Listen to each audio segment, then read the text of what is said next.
Hello everybody, welcome to Fit Physio Mayuri and today we are going to be talking about weight loss in pregnancy.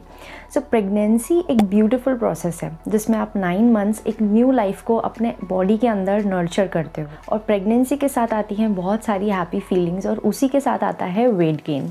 So women to women differ करता है weight gain in pregnancy. एक healthy pregnancy के लिए 10 to 12 kgs of weight important होता है gain होना during pregnancy. अगर आपका BMI नॉर्मल यानी कि 18 to 25 के बीच में है तो अब ड्यूरिंग प्रेगनेंसी किसी भी तरीके का डाइट नहीं किया जा सकता है, ना ही इमीडिएटली प्रेगनेंसी के बाद डाइट किया जा सकता है बिकॉज उस दौरान ब्रेस्ट फीडिंग करानी होती है बेबी को और जिसके कारण मदर को न्यूट्रिशियस डाइट लेना बहुत इंपॉर्टेंट होता है. अब प्रेगनेंसी के बाद के जो 6 वीक्स होते हैं वो बहुत ज़्यादा क्रूशियल होते हैं. प्रेगनेंसी के टाइम पे बॉडी में बहुत सारे हार्मोनल और फिजियोलॉजिकल चेंजेस होते हैं जैसे कि जॉइंट्स का लैक्सिटी बढ़ जाता है, बॉडी की फ्लेक्सिबिलिटी बहुत ज़्यादा बढ़ जाती है, बहुत सारे ऑर्गन्स जैसे कि यूट्रस, सर्विक्स, इनका साइज़ इंक्रीज़ हो जाता है प्रेगनेंसी को सपोर्ट करने के लिए. वो सारी चीज़ें अपने प्री प्रेगनेंसी स्टेट में यानी कि बैक टू नॉर्मल जाती हैं. अब प्रेगनेंसी के बाद यानी कि पोस्ट प्रेगनेंसी पीरियड में एक फ़ीमेल को बहुत सारे चैलेंजेस फेस करने पड़ते हैं बट मैक्सिमम फीमेल्स के लिए सबसे बड़ा इशू होता है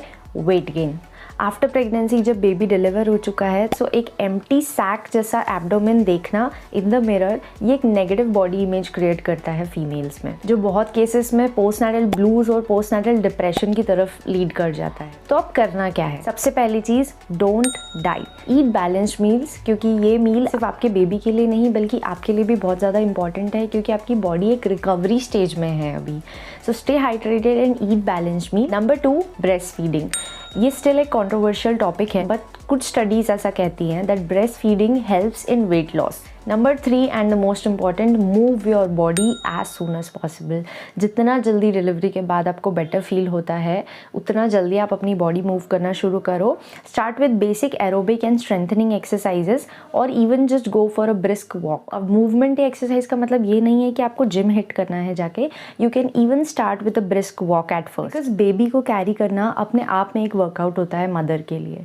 सो मेक श्योर कि आप अपने पार्टनर को या फिर कोई भी ट्रस्टेड फैमिली मेम्बर को बेबी थोड़ी देर हैंडल करने के लिए दो and go for a walk. चाहे आप अपने बेड पे मेडिटेट करो.